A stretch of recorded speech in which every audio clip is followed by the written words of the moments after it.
Assalamualaikum warahmatullahi wabarakatuh. Bismillahirrahmanirrahim. Alhamdulillahirabbil alamin. Wassalatu wassalamu ala sayyidina Muhammadin wa alihi wa sahbihi ajmain. Amma ba'd.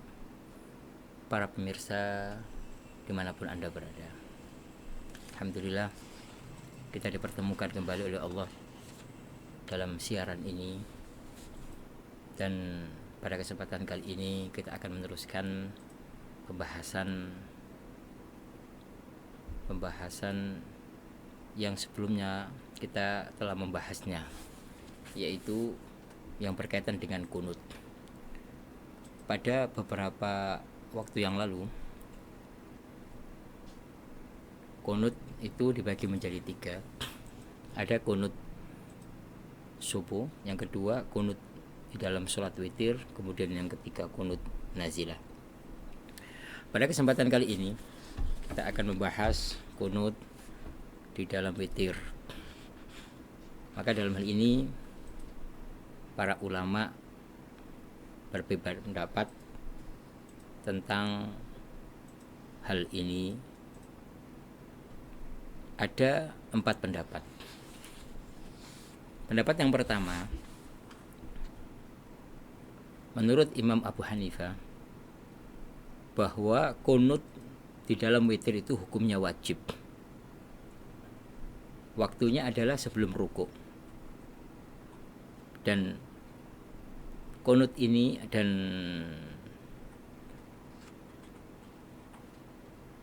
berlaku di 1 tahun penuh, ya. Karena nanti ada beberapa pendapat ulama yang mengatakan bahwa kunut itu, yaitu kunut di witir itu disunnahkan atau dilakukan pada waktu pertengahan Ramadan. Karena Imam Abu Hanifah termasuk ulama yang mewajibkan adanya witir, kemudian mengatakan bahwa kunut adalah sesuatu yang wajib di dalam witir, dan ini sepanjang tahun, ya. Berbeda dengan Muhammad, Abu Yusuf dan Muhammad, ya, yang mengatakan bahwa kunut itu adalah hukumnya sunnah.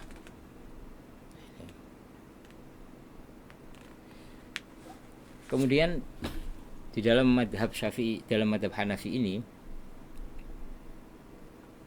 ini cara kunutnya ini berbeda, ya, dengan kunut yang kita lakukan.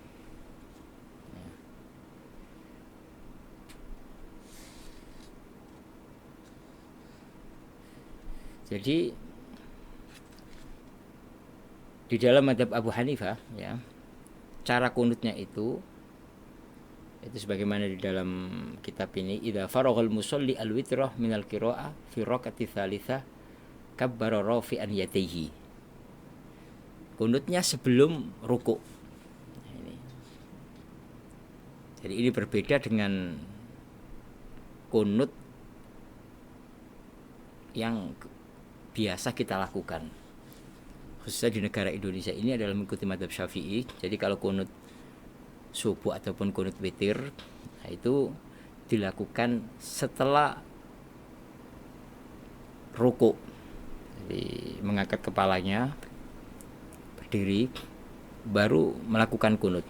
Tapi di dalam madhab Hanafi, kunut witir ini dilakukan sebelum rukuk. Mereka berdasarkan dengan hadis, ya, yang diriwayatkan oleh Ad-Daruqutni, yaitu apa?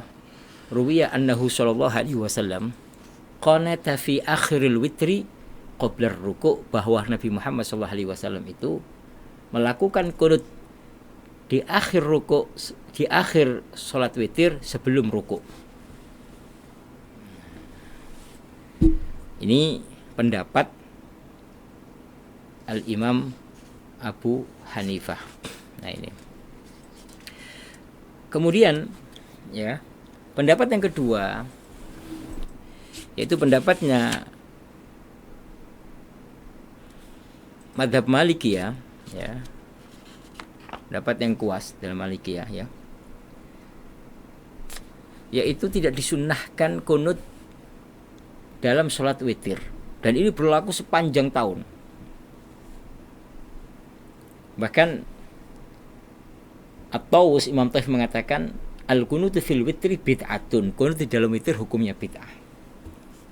Dan ini perbedaan ulama ya di dalam menyikapi qunut witir. Jadi saya tegaskan kembali, dalam mazhab Malik ini hukumnya yaitu tidak disunahkan, tidak dianjurkan qunut, bahkan menurut Tawus qunut dalam witir itu hukumnya bid'ah. Ya, ini. Kemudian dalam mazhab Malik ada pendapat kedua ya, yang mengatakan bahwa qunut witir ini ya itu dianjurkan pada pertengahan bulan Ramadan. Nah, ini. Sebagaimana yang sering yang kita lakukan. Tapi pendapat yang kuat dari Malikiyah mengatakan bahwa qunut di dalam witir hukumnya makruh. Ini. Tadi saya katakan ada 4 pendapat. Yang pertama pendapat Hanafiyah, kemudian yang kedua pendapat Malikiyah, yang ketiga pendapat Imam Syafi'i.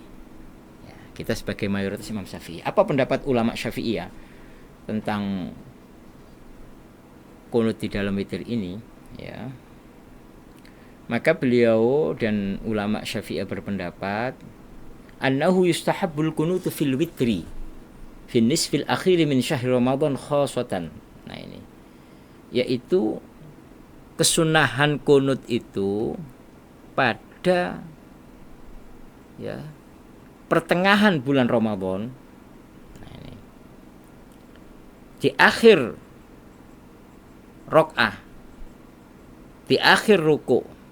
Ini kan jadi setelah ruku kemudian berdiri lalu qunut. Jadi kalau dia sholat witir 1 rakaat ya pokoknya di akhir sholat. Kalau 3 rakaat ya berarti di akhir sholat 3 rakaat tersebut itu. Nah, dalam mazhab Syafi'i juga ada pendapat lain. Apa itu? Bahwa kesunahan qunut ini tidak hanya di pertengahan bulan Ramadan, melainkan di semua tahun, di semua hari, bagi orang yang melakukan sholat witir. Nah ini pendapat Syafi'iyah. Tapi ada lagi pendapat yang ketiga dalam mazhab Syafi'i ya, yaitu bahwa qunut itu disunnahkan di separuh bulan Ramadan, pertengahan bulan Ramadan, hukumnya makruh jika selain di pertengahan Ramadan. Nah ini. Adapun cara melakukan qunut witir ini seperti melakukan qunut subuh. Nah ini. Pendapat yang terakhir adalah pendapat Hanabilah. Nah ini. Pendapat Hanabilah ya. Yang mengatakan bahwa qunut di dalam sholat witir ini hukumnya sunnah. Dan ini berlaku di sepanjang tahun. Jadi enggak khusus bulan Ramadan atau pertengahan bulan Ramadan, enggak. Setiap hari jika Anda melakukan sholat witir, di akhir sholat witir disunnahkan untuk melakukan qunut. Tapi dalam mazhab Hambali ini apa? Fi raqatil wahidatil akhirah. Berarti rakaat yang terakhir, rakaat 1 yang terakhir itu seseorang disunnahkan untuk melakukan qunut. 5 rawa Abu Hurairah radhiyallahu anhu wa Anasin anna Nabiyya sallallahu alaihi wasallam qanata ba'da ruku. Sesungguhnya Nabi Muhammad sallallahu alaihi wasallam melakukan qunut setelah ruku. Ini hadis ya, diriwayatkan akhrajahul Bukhari wa Muslim. Ya, hadis yang diriwayatkan Imam Bukhari dan Imam Muslim. Nah ini pendapat 4 ini dari pendapat Hanafiyah, pendapat Malikiyah, kemudian pendapat Syafi'iyah ya, dan terakhir pendapat Hambali ya. Kalau pendapat Hanafiyah yang mengatakan bahwa qunut itu hukumnya wajib, kemudian itu yang pendapat yang kuat dalam Hanafiyah. Pendapat yang kedua yaitu pendapat Malikiyah. Pendapat yang kuat di dalam mazhab Malik itu hukumnya makruh, bahkan Tawus mengatakan bid'ah. Pendapat yang ketiga itu pendapat Syafi'iyah yang mengatakan bahwa kunut itu hukumnya sunnah dan itu berlaku di pertengahan bulan Ramadan. Ada yang berpendapat boleh di sepanjang tahun, tidak hanya di pertengahan bulan Ramadan saja. Pendapat yang keempat itu pendapat Hanabilah yang mengatakan bahwa kunut witir itu disunnahkan di sepanjang tahun. Nah, ini adalah pendapat para ulama ya yang berkaitan dengan kunut dalam sholat witir. Nah, bagi imam ya, bagi makmum jika mendengar ya bacaan imam kunut, maka tugas makmum hanya mengamini saja. Ya. Kemudian ini yang menjadi perdebatan ini di kalangan para ulama ya, tentang mengusap kedua tangan di wajah, ada sebagian di dada. Nah, ini apa hukumnya?